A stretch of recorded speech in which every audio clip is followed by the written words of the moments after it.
मैं तो बस यही कहूँगी पप्पू मेकिंग, इम्प्रैक्टिकल हैं, कोई लॉजिक नहीं है। देश में लोकसभा चुनाव को लेकर वोटिंग खत्म हो गई है, जिसमें यूपी की 80 सीटों पर भी मतदान हो चुका है। परिणाम आने से पहले एग्जिट पोल के नतीजे भी सामने आ गए हैं, जिसमें ज्यादातर एग्जिट पोल में बीजेपी को बढ़त मिली है, जिस पर अब सत्ताधारी और विपक्षी पार्टी के नेताओं की प्रतिक्रियाएं सामने आ रही हैं।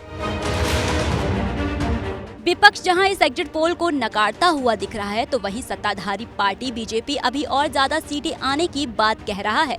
एग्जिट पोल पर मुलायम की बहू अपर्णा यादव का बयान सामने आया है, जिसमें उन्होंने कहा है कि पीएम ने सबका साथ सबका विकास के मंत्री को धरातल पर उतारा है, इसलिए जनता ने विश्वास जताया है। भारतीय जनता पार्टी का यह एग्जिट पोल जो है निश्चित रूप से मुझे लगता है कि मोदी जी के ही विजन पर दिखाया जा रहा है, और कहीं ना कहीं जिस तरह से सबका साथ सबका विकास जो धरातल पे उतारने का काम किया है आदरणीय प्रधानमंत्री जी ने, यह सिर्फ एग्जिट पोल में ही नहीं, हम देखेंगे 4 जून को सबको दिखेगा ये रियल पोल जो आएंगे। तो यह बात हमने पहले ही उनके जो उनका एक लक्ष्य है कि 400 पार, और उस पे हर व्यक्ति ने भारतीय जनता पार्टी के काम करा है। इस दौरान बिना नाम लिए बीजेपी नेता अपर्णा यादव ने इंडिया गठबंधन पर निशाना साधा और इंडिया गठबंधन को पप्पू मेकिंग मशीन तक बता डाला। कहा बीजेपी जमीनी समस्याओं से जुड़ी बातें करती है, हवाबाजी या फिर कोई सिगुफा नहीं छोड़ती। उनका ये नहीं कि हम जीत जाएंगे तो हम क्या करेंगे, हम कोई मैं तो आज एबीपी न्यूज़ पे मैं बोलना चाहती हूँ कि हम कोई पप्पू मेकिंग में नहीं है।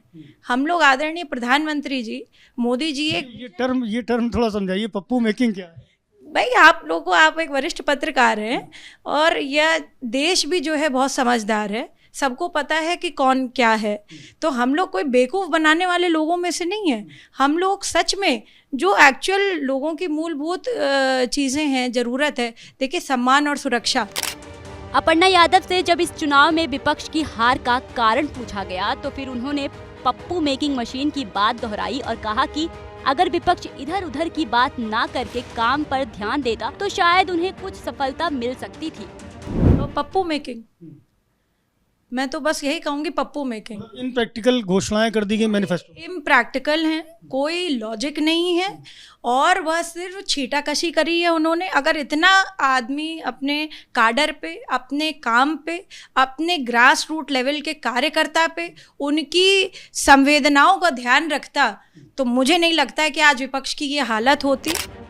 वहीं अक्सर इस चुनाव के दौरान देखा गया कि विपक्ष नेता बीजेपी सरकार पर संविधान और आरक्षण खत्म का आरोप लगाती रही, जिस पर अपर्णा यादव का जवाब सामने आया है और बताया है कि हकीकत क्या है। तब विपक्ष की झूठी, मैं कहूँगी निचले स्तर की राजनीति की बात है। मैं कहूँगी बीजेपी, भारतीय जनता पार्टी, और यह अपर्णा यादव गर्व के साथ कहना चाहती है कि भारतीय जनता पार्टी संविधान की पुरोधा रही है। हमने संविधान की रक्षा करी है, हमने संविधान को चेंज नहीं किया, और ना हमारी बदलने की कोई मंशा है। ये हमारे आदरणीय प्रधानमंत्री जी कई बड़े मंचों से कह चुके हैं।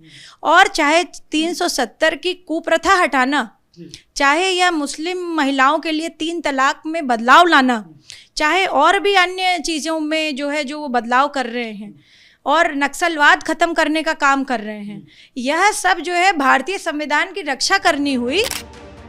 इसी बीच एग्जिट पोल को लेकर राहुल गांधी का एक बयान सामने आया है, जो कि जमकर सोशल मीडिया पर वायरल हो रहा है, क्योंकि राहुल ने अलग ही अंदाज में इंडिया गठबंधन को कितनी सीटें मिल रही हैं वो बताया है।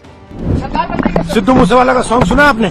295। सिद्धू मूसेवाला का सॉन्ग सुना आपने? 295।